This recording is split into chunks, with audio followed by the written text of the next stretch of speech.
আজি সদুতা আহোম ছাত্ৰ সন্থাই ONGCৰ বিৰুদ্ধে এক প্ৰতিবাদী কাৰ্যসূচী আমি ৰূপায়ণ কৰি আছিলোঁ।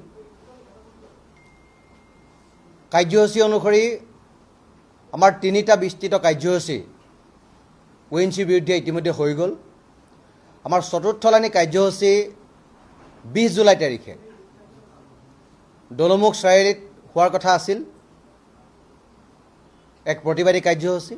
কিন্তু দুৰ্ভাগ্যবশতঃ মহাপ্ৰলয় অহাৰ কাৰণে আমি সেই কাৰ্যসূচী বাতিল কৰিবলগীয়া হ'ল।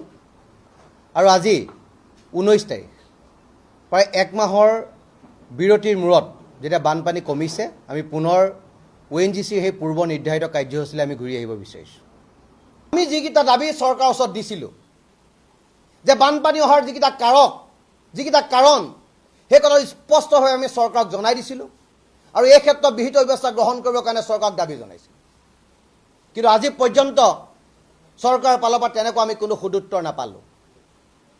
এটা মানুহ মৰি আছে, পানী শুকালে, ঘৰলৈ গৈছে, ঘৰত বিচনা নাই, বেৰখন খহি পৰি আছে, আচবাব বুলিবলৈ একো নাই, পঢ়াৰ কিতাপ পত্ৰ নাই, ডকুমেণ্টেশ্যন চব শেষ, গাড়ী ঘোঁৰা চব পানীৰ তলত, চব মাটিৰ তলত। আকৌ এতিয়া খেতিৰ দিন, খেতি কৰিবলৈ পথাৰত একো নাই, কঠীয়া এডালো তেখেতলোকৰ নাই। সম্পূৰ্ণৰূপে মানুহখিনি দিশহাৰা হৈ গুচি গ'ল আৰু মানুহখিনিৰ কঁকালটো সম্পূৰ্ণৰূপে ভাগি গ'ল। এই মুহূৰ্তত আমি অসম চৰকাৰক কৈছিলোঁ যে চৰাইদেউ আৰু শিৱসাগৰ জিলাক যদি আগৰ অৱস্থালৈ ঘূৰাই আনিব লাগে, তেতিয়াহ'লে আপোনালোকে 10,000 কোটি টকাৰ পেকেজ অনতি বিলম্বে আপোনালোকে ঘোষণা কৰক।